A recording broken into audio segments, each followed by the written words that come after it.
And this is the part where I wait to see if it actually goes live where it's supposed to go live. Live streaming, always fun. It's working on YouTube. Hello, YouTube, folks. Good to see you. Just waiting for folks to roll in. Get going here in a second. We've got a few folks that have submitted questions ahead of time. If you have questions you'd like to submit, please feel free to do so. LinkedIn is a little slow to pick up. It thinks it's working. Hi, Stephanie. Thanks for coming. Glad you're here. If you've got questions, please feel free to drop them into chat and we'll capture those. We've got a few in the queue, but we'll go ahead and get yours in there. Grab a beverage while folks are rolling in. Still not seeing LinkedIn go live, so I sincerely hope it's going live over there. No. I can see it. You have to refresh the page. Okay. Yeah. So we're now live in both spots, so that's good. Yeah. Thank you, everyone, for coming. Really appreciate it. Sorry for the random live streaming delay and weirdness, but this is designed to be an Ask Me Anything about startups, about venture capitalists, about Portland, about me, I guess, if you're curious about that, but I don't know why you would be. Really what this is designed to do is to help you prepare for 2026. So if you're working on a startup now and you have questions about the community or about the startup, or if you are thinking about doing something in 2026, I would love to hear those questions, because not only will I work to attempt to answer them here, I will also, if I don't have a good answer, take them away as homework and get them answered for you as well. Oh, hey, it's Rachel Bell from Printers Row, who is a Pi alum. And we'll be capturing your questions as they come through. Yeah, Stephanie, it does both YouTube and LinkedIn. So we'll be seeing comments from both sides are coming through and questions are coming through. So no matter which platform you're watching on, please feel free to submit your questions so we can capture those. And Rachel had said she was going to come prepared with questions. So I am both eager and intimidated by that fact. So for those of you who may not have had the chance to meet me or haven't heard me blather on about this before, I'm Rick Turoczy. I am the co-founder and general manager of Pi and the founder and editor of Silicon Florist. Silicon Florist is a blog that has covered the Portland startup community for the past 18 years, but I myself have been here in the Portland startup community for about 30 years. For the first 12 years, I worked in startups. I was usually in a early stage employee, first hire kind of role, generally in marketing gigs or brand gigs and sometimes product marketing, but got to deal with the founding team quite closely. And then after 12 years of doing that, foolishly, I thought I had learned enough to do a startup of my own. So I tried that a couple times and really came to the conclusion that that was not something I was terribly good at. I'm much better at being a tactical support kind of person for visionary founders. And so wound up playing that role. Started Silicon Florist in 2007 to celebrate the startups and founders here in Portland and largely Oregon and more often the Pacific Northwest. And a few years ago, I realized people weren't reading that blog as much anymore. So I started broadcasting on YouTube to give people the information that they needed about the startups in our community. And here, as folks are rolling in, it would be great to hear any questions you have. This is, after all, an Ask Me Anything. It's not necessarily that I will be able to answer you anything, but feel free to ask me anything.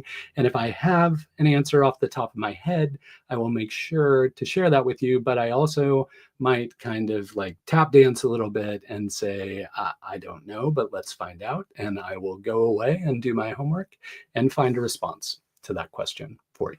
So let's get started. Thank you so much for the question, Rachel. I'm going to go ahead and paste this question into chat so that people can see what the heck I'm talking about. And if you are in another window or kind of have this in the background, I will also go ahead and read it off. Being someone with a long and involved history with tech in Portland Metro, what currently has you most optimistic about the future of tech in PDX? And what has you the most concerned? Great question. Thank you for submitting that. I think most optimistic for me at this point in time is, I often say that specifically in tech, Portland tends to be a community full of engineers building tools for other engineers. They tend to not build necessarily consumer facing apps. They tend to build more B2B kind of business to business kind of companies that enable engineers to be better engineers. And I think that's something about the culture and ethos of our community. I think you can look all the way back to Tektronix as an example, which was started here, and they were a company full of incredibly intelligent and creative engineers who could have easily built TVs or radios or those kind of things. And instead, they chose to build oscilloscopes and monitoring devices to make those engineers better at building better TVs and radios. So that kind of permeates our entire culture. So you often see companies that deal with infrastructure or engineering challenges or product management or things kind of behind the scenes.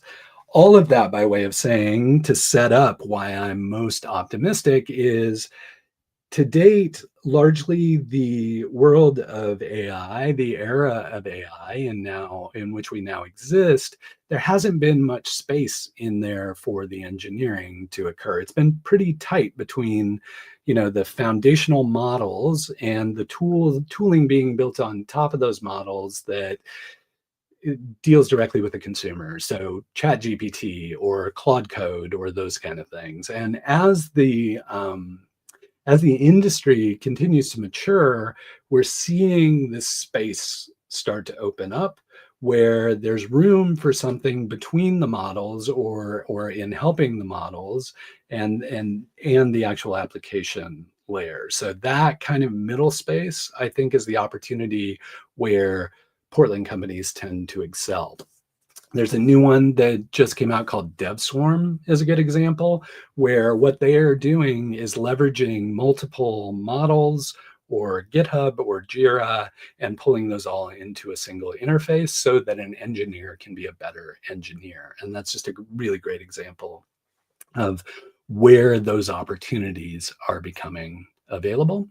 And I think in terms of like what has me most concerned, honestly, after being in the tech community for 30 years, I'm willing to admit that Portland might not be like a purely tech town. Like, we have some good tech companies. We have really compelling tech pursuits, but it might not be our strongest industry. And so my concern tends to be more around that we are honest with ourselves about what we're capable of doing and what our talent is focused on doing, and that we don't get out ahead of ourselves or bigger than our britches, thinking that we're a full-fledged tech community, when in reality we have some very strong players in the community, but they're almost succeeding despite the aspects of the community that currently exists. So that always remains my concern, but I'll continue to push for us to be a great startup and tech community, and hope to highlight all the amazing companies that are doing really good work despite those conditions. So thank you for that question. Appreciate that. Next one, and I didn't do what I said I was going to do, so I'm going to do that now. All right, grabbing the next question. Thank you for your patience.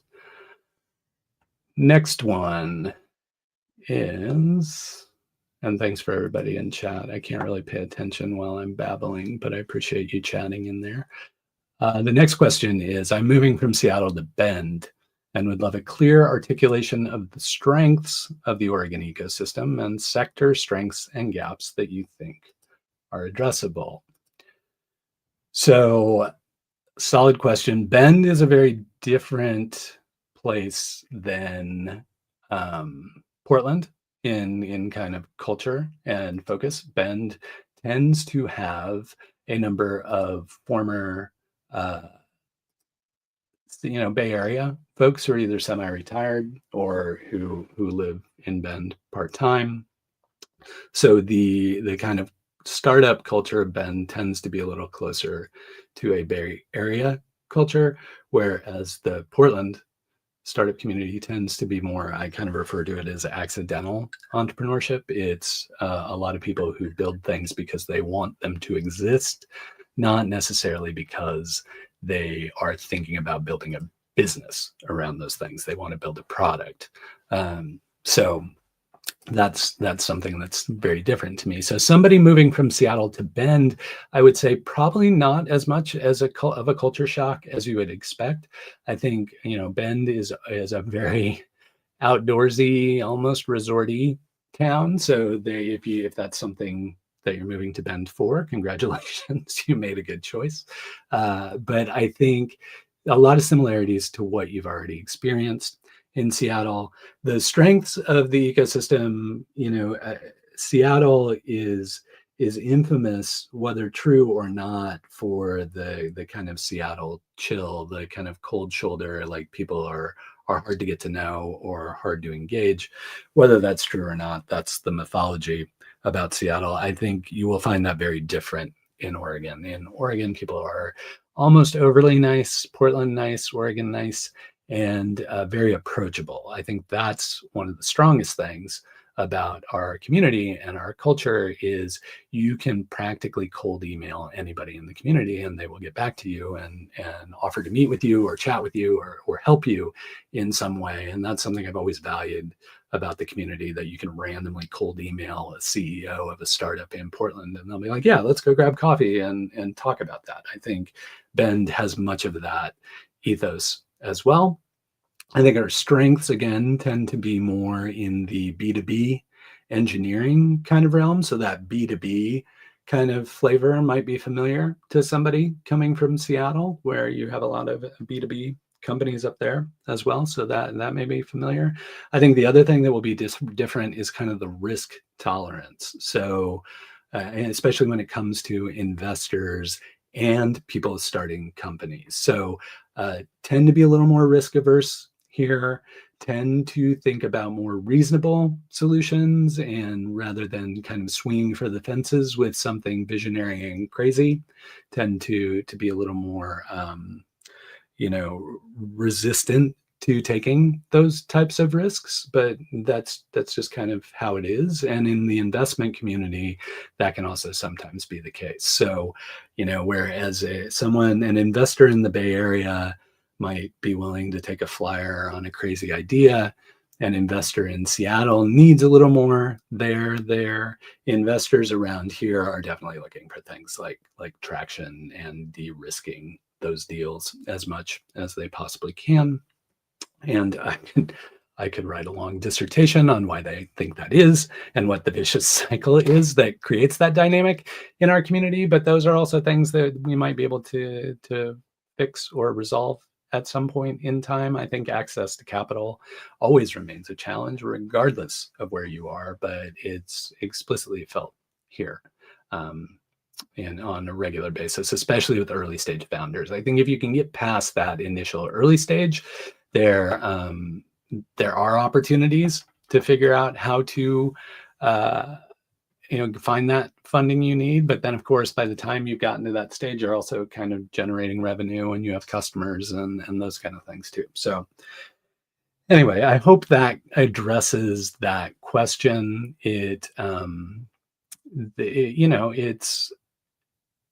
We do have certain strengths that I don't think are necessarily unique, but might be slightly different. And again, Bend is very different than Portland, but we do a lot of collaboration between the two communities. So hopefully that answers that.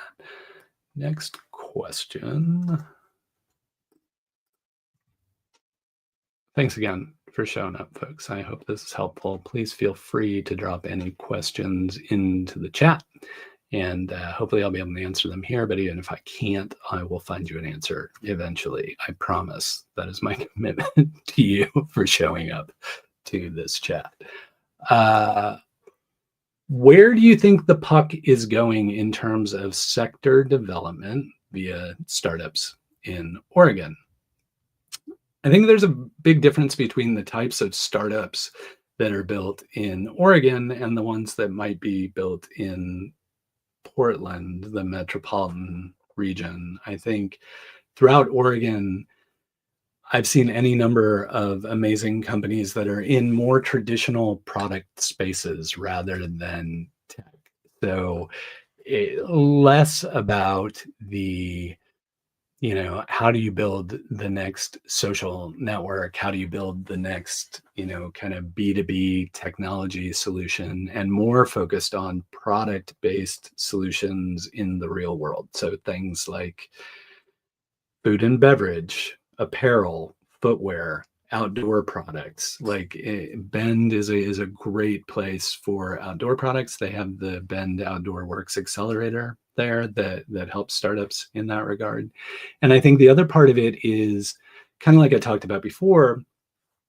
Throughout Oregon, people are building these things because they want the products to exist. Sometimes they don't recognize that those products could grow to a significant scale, and so that's just not part of their planning or thinking. I mean, it's like they create a product, they wind up at a farmer's market, they're like, this is great. They wind up at a few farmers markets, and then maybe they wind up in some local retail establishments, and that is fine for them, and that is plenty for them. Whereas, in some other communities, there's always the concept of continuing to get bigger and bigger and bigger, and that's not as prevalent here. But I think there's the potential for us to facilitate that and help with that in a good and healthy way. So not move fast and break things, but how do people build substantial businesses in the food and beverage space, like Nike, like Columbia, like Reese's,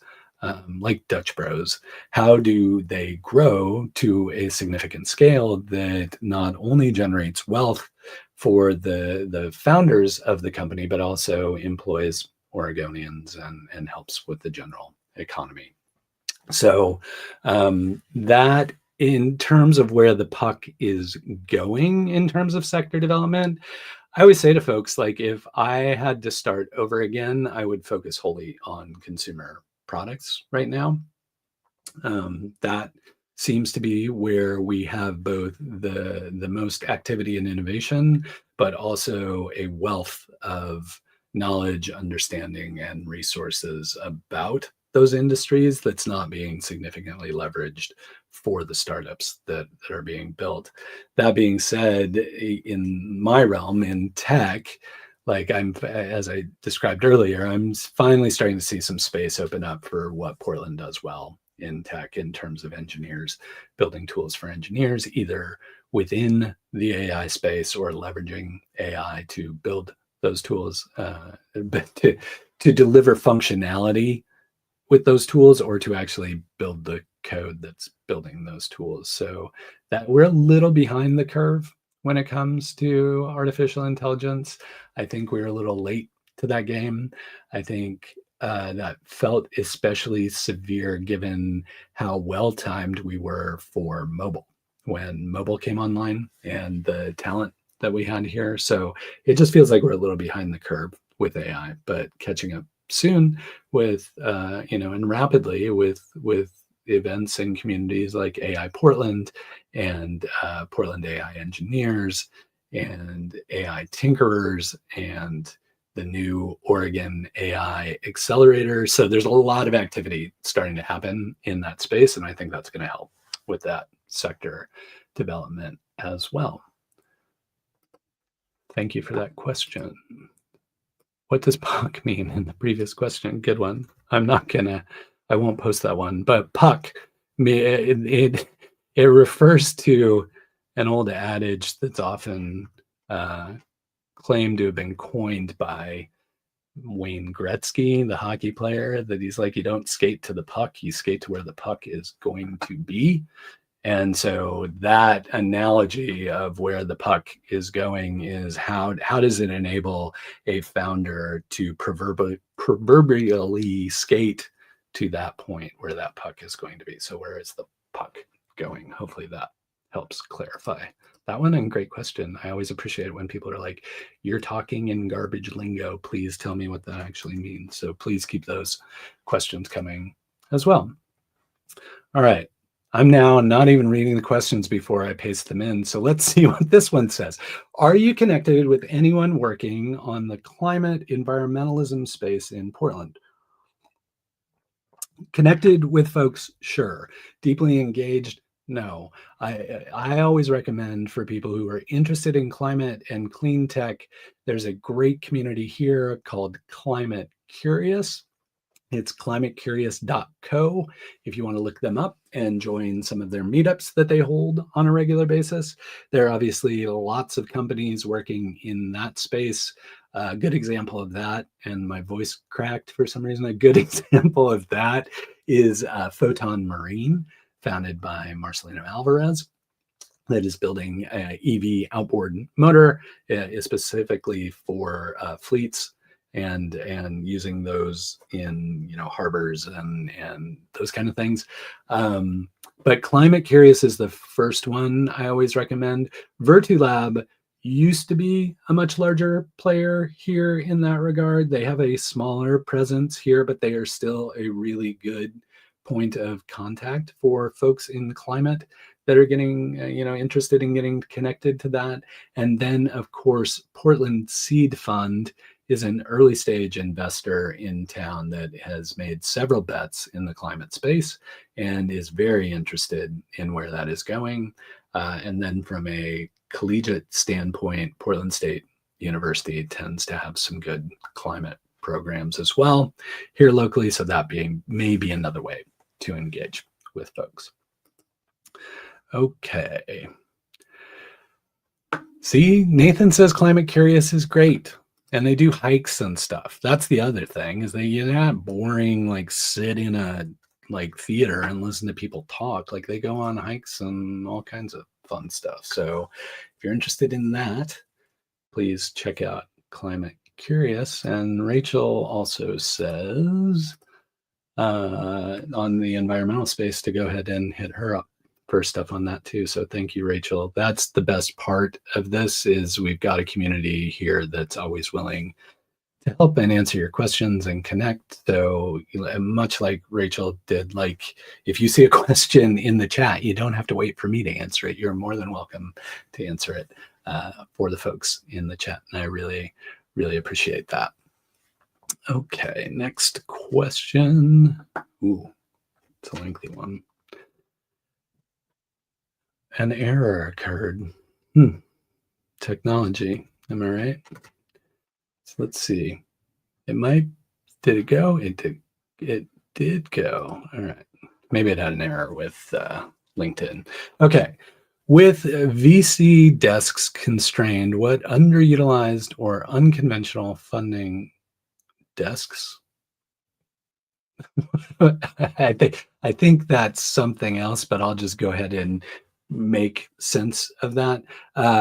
What underutilized or unconventional funding avenues like grants, corporate partnerships, or debt should Oregon founders explore right now that take more of a maker path for tech? Okay, yeah, got it. I got the gist of it. Avenues. Okay, I got it, Rachel. Thank you.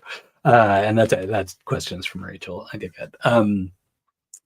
So the most flippant and obvious answer to this one, which is not at all helpful, but I feel obligated to say, is, revenue from customers is always a great way to finance your startup. Get somebody to pay for it and pay for your product. And you don't necessarily need to go after other types of investment. But, there used to be a much stronger,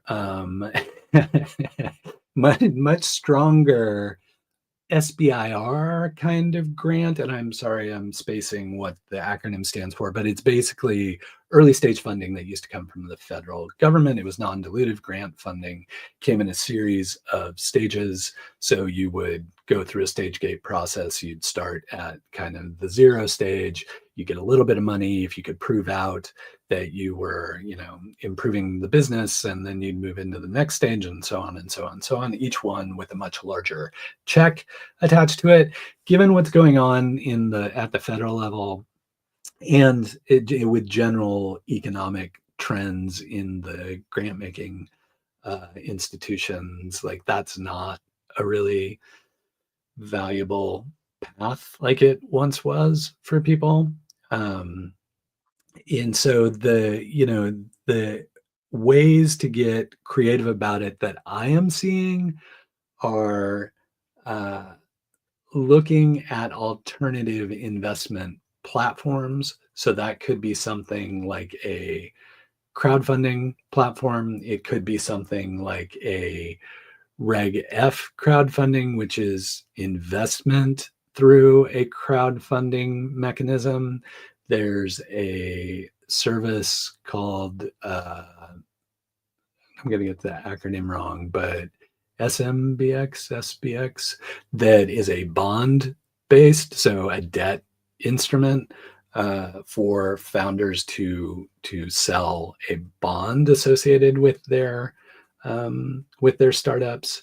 I've often wondered why there isn't kind of a Kiva for startups. There seems like there's an opportunity there that hasn't really revealed itself. Another thing I often encourage founders to explore, you mentioned, partnerships, is kind of collaborative build kind of activity where you approach a potential customer who likely is going to create scope creep for your company anyway. And you say, how about we collaborate on building out this next version of the product? You're going to pay a discounted rate to work closely with us. And that gives you some operating capital to put to work in terms of the business. It gives the customer the features that are most important to them, and just kind of helps you kind of keep things going in terms of keeping the startup funded and continuing to build out product. Accelerator programs are always and let me put a finer point on that. Accelerator programs that offer funding are often a good way for early stage founders. And I know Rachel's had experience with that as well. So I'm saying things she already knows, but for the rest of the group, those types of accelerator programs can often be valuable, but be cautious with that. Like, don't just go to an accelerator because an accelerator accepts you. Like, figure out what you need from an accelerator program, be it financing or mentorship or network or whatever, and be really careful with those choices and really explicit with those choices. But that can be another way these days, especially the major accelerator programs are giving a significant amount of capital away. Granted, they take equity in an equity stake in your company. They take some ownership of your company, but they provide a significant amount of capital and support for your startup and your founding team. So it's up to you whether it's worth kind of like giving away a chunk of equity to get that capital and to participate in those programs. But if there's one positive thing that the pandemic kind of exacerbated, it's that like every accelerator program is now far more accessible. And with accelerators like Y Combinator doing 4 batches a year, and with all of the Techstars programs that are available, and with all the local programs that are available, like there are any number of opportunities to engage in an accelerator. So today that might be one of the most creative and accessible ways of funding your startup activity. But yeah, that's off the top of my head. I will do more research on that, Rachel, and get you and everyone else a much better answer to that. But hopefully that provides at least a high level. I will put down a note to come up with a creative financing kind of 101 to help people think through some of that stuff. And hopefully that will be helpful. Next question. Do you see any future infrastructure startups rising in Oregon, for example, Puppet, New Relic, et cetera, in the 2010s? So yeah, kind of like I was talking about earlier, engineers building tools for other engineers, New Relic and Puppet are perfect examples of that. I think I'm starting to see more of that activity in the hardware space right now. I think the most prevalent problem in the industry right now is compute resources to run AI and the power required to power those compute resources. So we're starting to see a lot of like former Intel folks who are rethinking chips and rethinking that kind of hardware architecture to enable the technology that we have at our disposal now and to reduce the amount of energy required to enable that hardware technology. And that's where I see most of the like innovative activity that's infrastructure based. But I think, you know, as the AI space continues to expand, we're going to see more companies like of the Puppet and New Relic kind of flavor. Like I was just chatting with Hydraulics, which does I love this term. It's a streaming data lake. So if you're not familiar with the concept of a data lake, it is, I've never understood why you put data in a data warehouse and it's fairly accessible, but then if you want it somewhere else for like less accessibility and more storage, you put it in a lake. So you warehouse the data that you kind of need, but you put all the data in the lake. It just could be hard to dredge it out of the lake. And what they've come up with is this concept of a streaming data lake, which makes all of that data accessible in the data lake all the time. And lo and behold, that's exactly what AI needs to do with data. And so they are kind of one of those infrastructure companies along the lines of what you described with Puppet and New Relic that are really enabling the industry to do new and different things. And then, of course, like DevSwarm that I mentioned. And then another way that Portland has always been strong in the tech community is cybersecurity. We have a ton of cybersecurity expertise. I think AI, for all its potential, also introduces any number of new attack vectors for products and companies. So I think cybersecurity will remain, a primary focus of a lot of activity around here. And so I would expect to see more energy and growth in that space as AI continues to take hold. But then I also think we're going to need a whole new level of analysis and reporting on things. So like I think of cloudability as a infrastructure play, like you described with Puppet and New Relic. And cloudability was really just telling you how much you were spending on the cloud. Like you have all these cloud instances going, how much are you actually spending and what can you turn up and turn down? And the the ability to do that with multiple foundational models, like how much are we spending on Claude, how much are we spending on ChatGPT, like how much are we spending on Perplexity, like those kind of things also start to become really interesting. Like what is that spend and how do you manage that spend?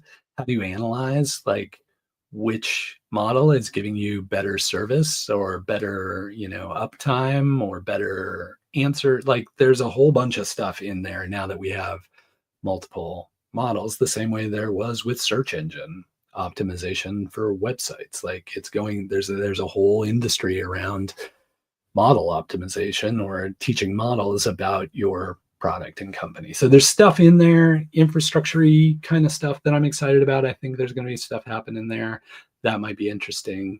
So yeah, hopefully that answers that question. Let's see. I'm going to highlight this one from LinkedIn. Do you incubate or accelerate open source at Pi? Why Oregon? Why is Oregon relevant for open source? Back in the day, we worked with a few open source companies. When we began Pi, a lot of the activity was coming out of the open source community. And we, just kind of that felt natural for us to work with open source companies. These days, not so much. I think we could work with the like the corporate arm of something that supports a foundational open source project. Like we might be able to work with that kind of company. We just don't have a ton of experience in the world of open source, pure open source play. I would say, if somebody were to come to Pi with an open source solution, first and foremost, I would be like, we are not the best accelerator for you. Like, we're happy to chat with you, but like, that's not really our area of expertise. And I would point them to the GitHub open source accelerator that is probably more in line with what an open source company would need and the support an open source company would need. And then there are also probably other open source accelerator programs that I'm not tracking on because I tend to be more in the for-profit proprietary solutions that happen to leverage open source kind of companies. So yeah, we had tried to do some open source stuff at Pi. And Pi, we open sourced some of our tooling that we use to run the accelerator, as well as open sourcing our cookbook for how to build and run a startup accelerator. So we have experience with that kind of open source, like being the people contributing to open source. But so far as building a company that can survive and thrive as an open source company, probably not for us, unfortunately. Okay, next question. And keep those questions coming, please. Appreciate everybody asking. And I'm just kind of like scrolling through, making sure I didn't miss any from LinkedIn. Thank you, everyone, for showing up. Thanks for being here. It's good to see you and good to have you here. And I hope the LinkedIn is as good as the YouTube. I'm more familiar with the YouTube, but I hope the LinkedIn experience is good for everyone. It's nice to see LinkedIn comments coming in as well. Okay. Question is, how are the tech weeks in the Pacific Northwest? So for a time, I started and ran Portland Startup Week for a number of years. And it kind of trailed off, but then the pandemic happened, and of course we all had to deal with that. And recently, Portland Startup Week has been rebooted, and I think there were 80 events last year, like 3,000. Well, it was earlier this year, 3,000 people, and we just announced the new Portland Startup Week, which is happening in May. I believe it's brand new. So not much information to share there other than the dates of when it's occurring, which I obviously cannot remember. Portland Startup Week. We don't really have a tech week. We haven't really done that yet. Bend had a high desert innovation week, which was very similar to a tech week or a startup week. That happened the week of Bend Venture Conference this year, so middle of October. And they had a number of events associated with that, High Desert Innovation Week. I think Seattle always has an interesting tech week. Like a lot of people from Portland travel up to Seattle to attend that week, or, larger kind of like GeekWire events up that way are always good.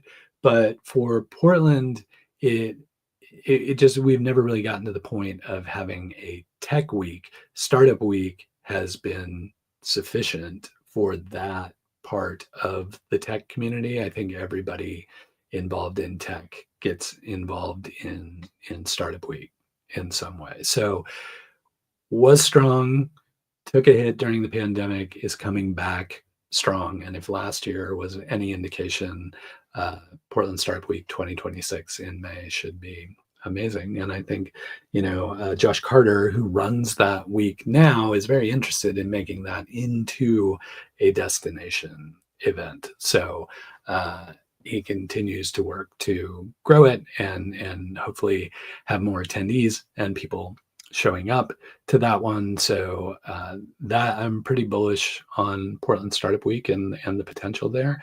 And then, the other one that I just love, it's not a week, but it's an event I'm just in awe of, is Silicon Forest Tech Summit, which is now entering its third year, I believe, but had 1,000 people at the summit last year. Or this year, again, earlier this year. I'm already in 2026 apparently, and talking about 2025 like it was last year.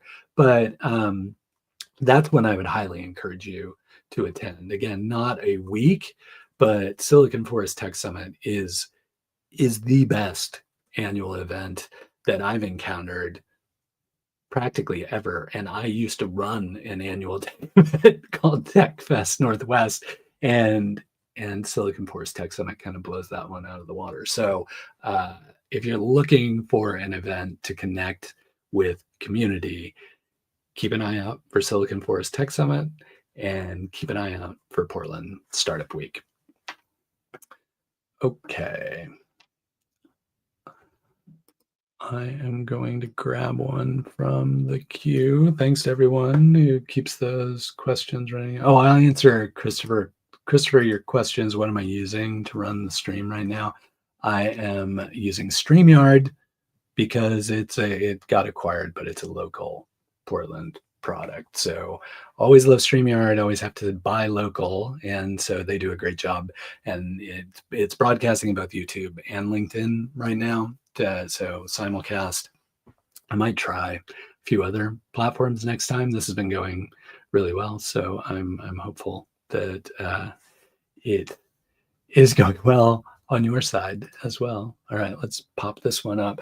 What is one key metric beyond LTV CAC that a B2B founder must have nailed to show they are ready for scale-focused growth round rather than just a survival round? And to decrypt the acronyms there, in case those are unfamiliar to you, that is lifetime value and customer acquisition cost, or cost of acquiring customers, like people say it different ways.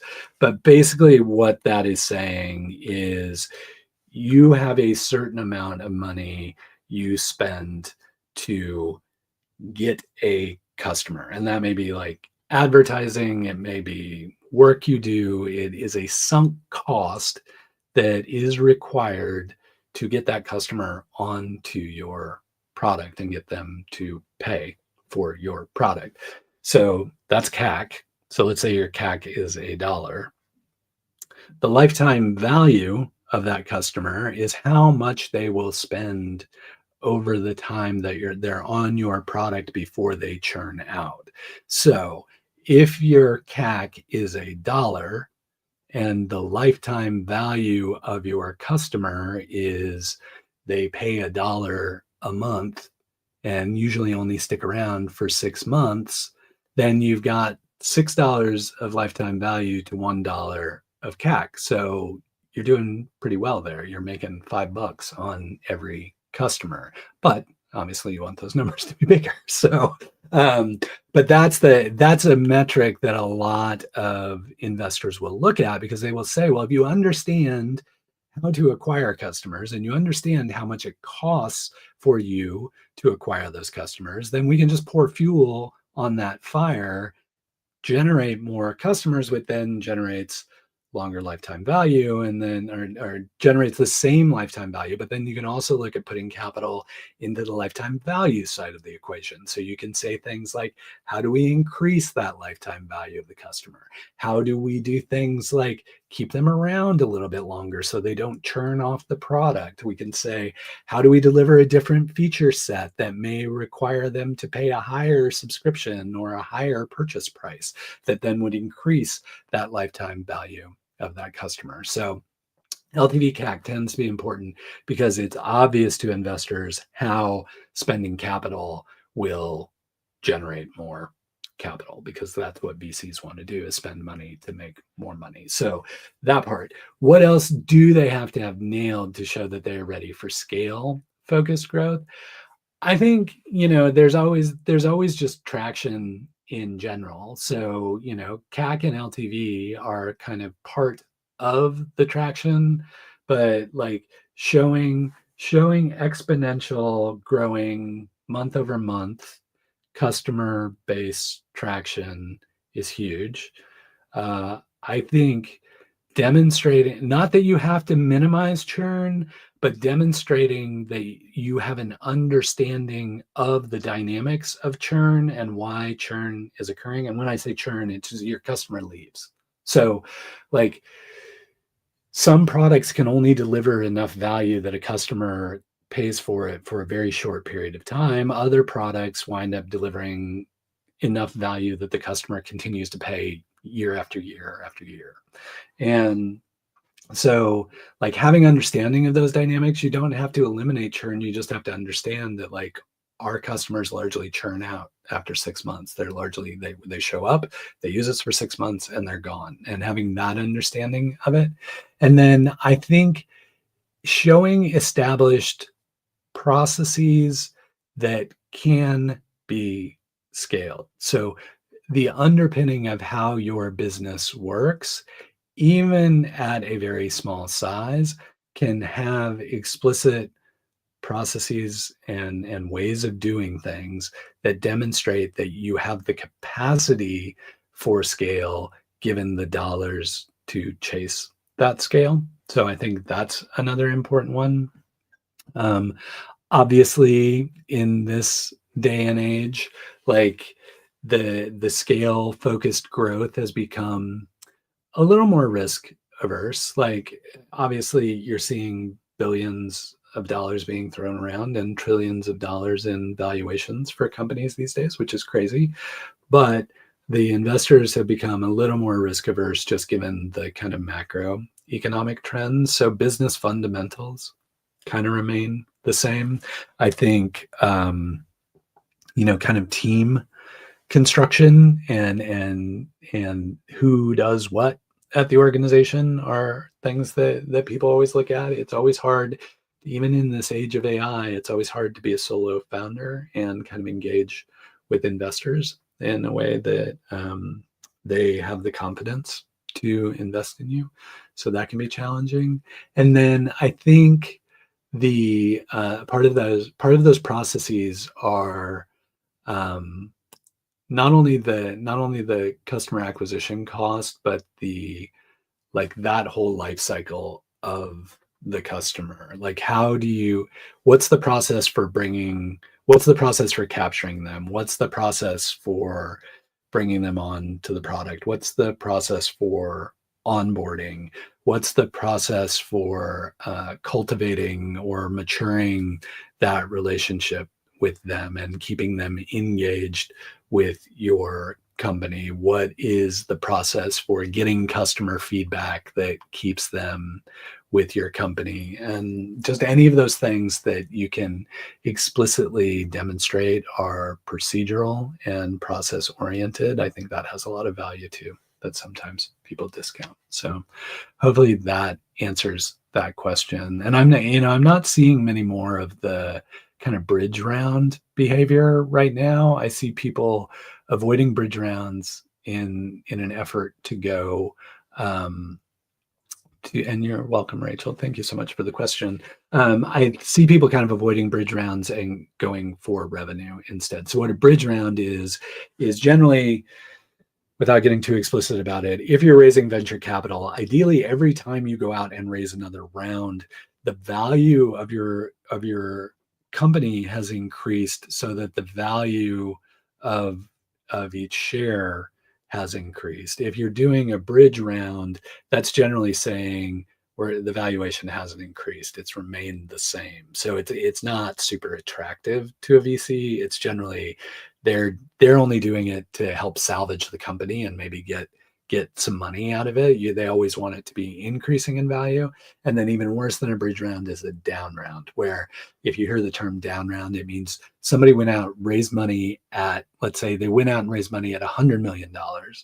And then they were forced to go out and decrease the valuation and raise at $75 million. So that's even worse than the bridge. But a lot of people are avoiding those dynamics by just going straight to revenue and getting customers and to pay to make up that difference. So I'm not seeing as many like bridge rounds as I was seeing there for a while. Okay, let me let me pop this up there. It's not a question, but it's an answer.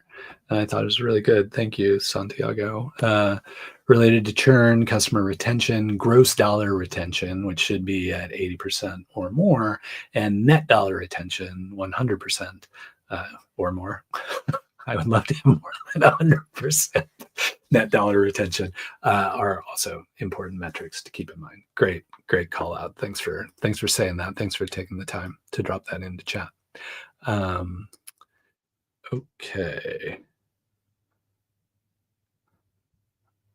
Yeah, that was okay. Sorry, we're dealing with multiple questions coming in from multiple places. So just trying to keep that straight.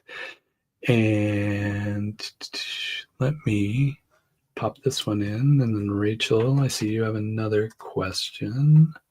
So hopefully get to that next. Thanks, everyone, for being here. I hope this is helpful. I'm happy to stay here as long as you have questions. I want to make sure that we get them answered or that I take them away and come back to you with better answers later. So PDX makerspaces, co-working spaces you would recommend. Bonus points if they have technological amenities.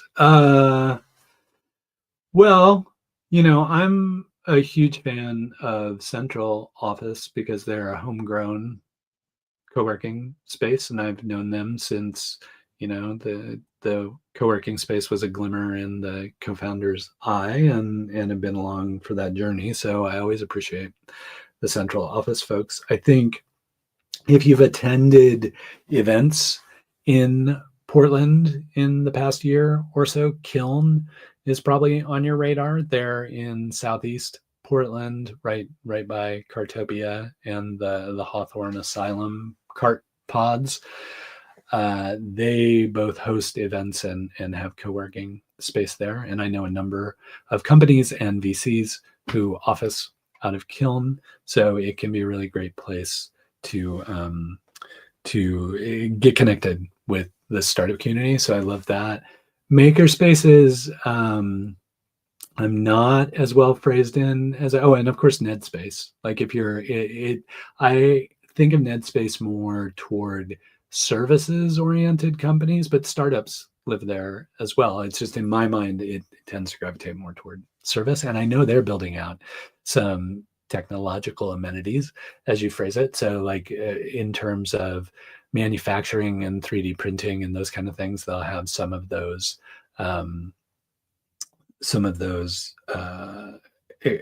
available, that equipment available. And I know they've also set up like a photo shoot booth thanks, Christopher. I'm glad it's been helpful. Happy to do it. They've set up like if you need to take photos of products and that kind of thing over in NetSpace. Past Lives is great from a pure maker space. They have a big facility, lots of machinery, all kinds of different tooling from wood to leather to metal to glass. Like they've got, if you want to make things and stuff, they are great for that. Great maker space. ADX is still around. I don't know how much equipment they have anymore, but they're a long time maker space and creative space. They're really solid.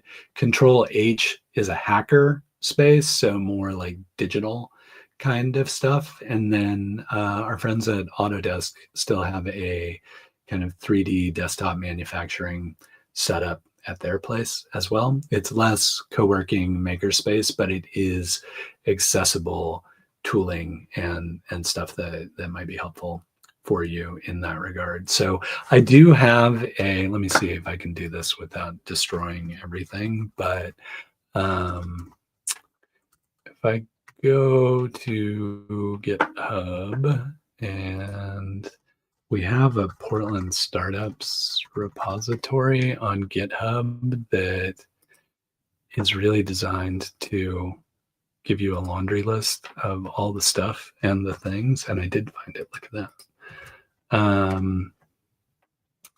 This may be helpful to people. Unfortunately, that's not a live link, but it's hopefully in the chat.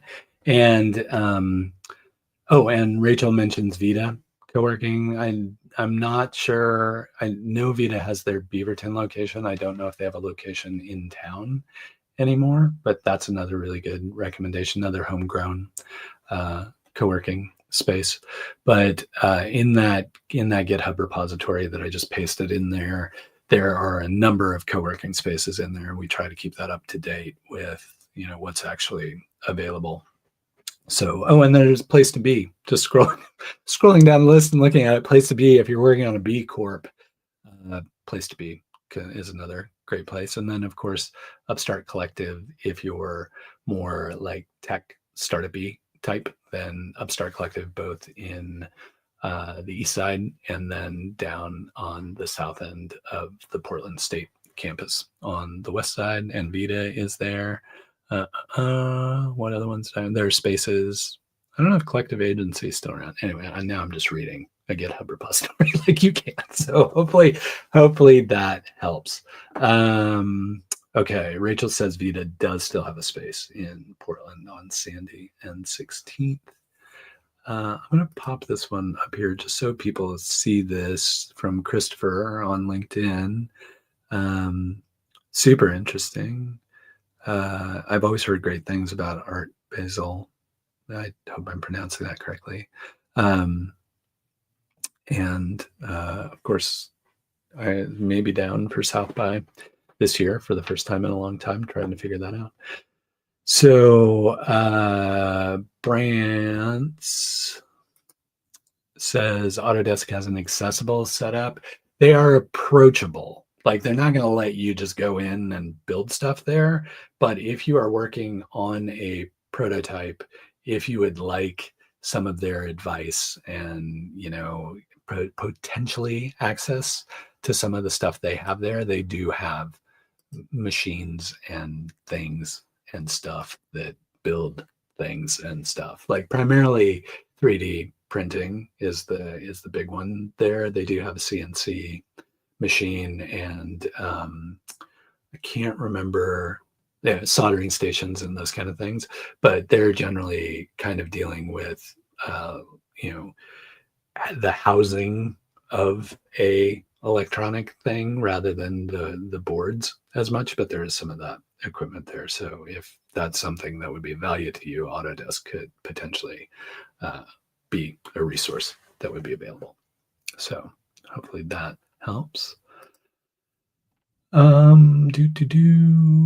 Looking at others, just making sure I didn't miss any. Okay, let me grab this question. Thanks for staying, everyone. Really appreciate it. And this has been this always helps me because I forget how much I actually know about stuff. So sometimes oh yeah, I do know that. Thanks for asking. So appreciate you showing up and prompting me, as it were, as the kids are saying these days, prompts and things. If you could implement one policy, program, or structural change tomorrow focused on improving founder quality and mobilizing local wealth, what would it be, and how can Portland founders support that? Naively and overly optimistically, I saw this happen in Manhattan. It's probably been 10 years ago, 15 years ago, that I cannot quit thinking about what it might do here. And that's a tax-free zone within the city. What if we could designate some part of downtown or the Pearl or Old Town or what have you as a tax-free zone that for companies housed in that zone, if they're younger than 10 years old, they have a window of being completely tax-free and existing in that space. Um, like I, that a that is one way to test the concept of, is it really taxes that are the problem? Because I think we hear that a lot, that like Portland has a heavy tax burden for founders and companies and people living here. Um, and if we experimented with some tax-free kind of things, then that would be a good way to test that hypothesis. Like, are the companies that are in the tax-free zone doing way better than companies that are being taxed at the regular rates? I think there's something there. I think there's something in creating a center of gravity for founders, and it needs to be a honeypot that's attractive enough that founders actually engage. And in the old days, in the before days before the pandemic, that used to be free office space, and that was enough. You could be like, hey, come work out of this office space, and you get to sit next to these other cool people and learn these cool things. And that's how we started Pi. But these days, that has far less appeal for a lot of folks. Like, we've just changed the way that we work. So I'm often curious if a tax-free zone in the city might be something interesting to test. What's the worst that could happen? Like, we lose a few tax dollars, but it's not like we're avoiding significant debt at the city and county level right now. So that's just an idea. It's probably a stupid idea, and not a well-researched idea at all. But I've seen other municipalities do it, and it's had interesting effects. So that would be the one thing I would do. And then maybe secondarily, just trying to figure out, like, again, testing a hypothesis of, do we have less capital at founders' disposal because of the accredited investor requirements, or is that kind of a Trojan horse for other issues that we're not really discussing or that aren't obvious? And that can be another one to look at, is like, is there a way to activate capital from people who might not be qualified as accredited investors to support startups with investment capital? And one way I always think about is, like, you don't have to be an accredited investor to give a loan.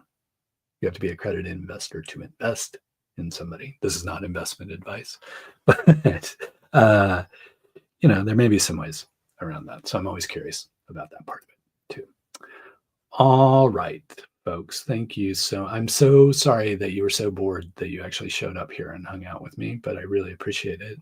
It's great to see you. Thank you so much for the questions that have come in, and everybody who I've seen pop up. And it's nice to see so many familiar faces here and that kind of thing. We're at the end of the scheduled time. Again, with no more questions come in, I think I might end the stream and cut this off. But of course, this has been recorded. So if you need to come back and watch something, I'll also kind of chop this up if there are some good, shorts or reels or whatever, or maybe just some, kind of longer form, but not super long form content that I can drive out of this. I'll make sure and post that. And then I do have some homework assignments from folks who ask good questions that I probably didn't provide a very substantial answer to. So I will be happy to do that. Yeah, that is it, Colin. I think that's the one. I don't know. I can't see the link right now, but that might be the one that I was referring to. It was just a really interesting one at the time, and they got a lot of flack about it, that like, why are you doing this? And at least when I was tracking on it, it was having a pretty positive impact on startups, especially given Manhattan and how expensive it was. And then I think that kind of led to things like the the co-working spaces and those kind of things that were then built up there. But again, that was a very different time, and that may be a very stupid idea, but it's an idea. So there's that. Cool. Thanks everyone for coming. As always, tomorrow I will drop I think I'm going to drop another founder interview that I did with Aaron from the founder of Ask Nicely, who's now working on Huckleberry. I will drop the interview with him tomorrow. And then, of course, Friday evening, we'll drop the usual news recap. It's been a very, very busy week, crazy busy week. Did not expect it at the end of the kind of regular season before the holiday season kicks in. But man, it was a busy week. So I'll have a lot to cover. It'll be a very long episode. I apologize in advance. I will try and get through it as quickly as possible. And then, of course, we'll have, some secrets at the end that I'll be happy to share. Thank you for attending. If this was something that I should be doing more of or should consider doing on a regular basis, please let me know. Always happy to do this kind of stuff. And as I've said, I love meeting with founders. I love helping to answer people's questions, but fact of the matter is I'm not terribly scalable. So with these kind of events where I can do some things at scale, it always seems like a good opportunity to do so. So if that's valuable, you think I should do this again, I'm happy to do it. Just let me know. All right, hang in there. If I don't see you before, have a very happy holiday I hope you get some time off during Thanksgiving to all our US folks, and hope you get some time off throughout the holiday season because you deserve it. You've been working really hard on your startup and you need to rest. All right, cool. Hang in there till we get the chance to chat again. Please keep up the good work.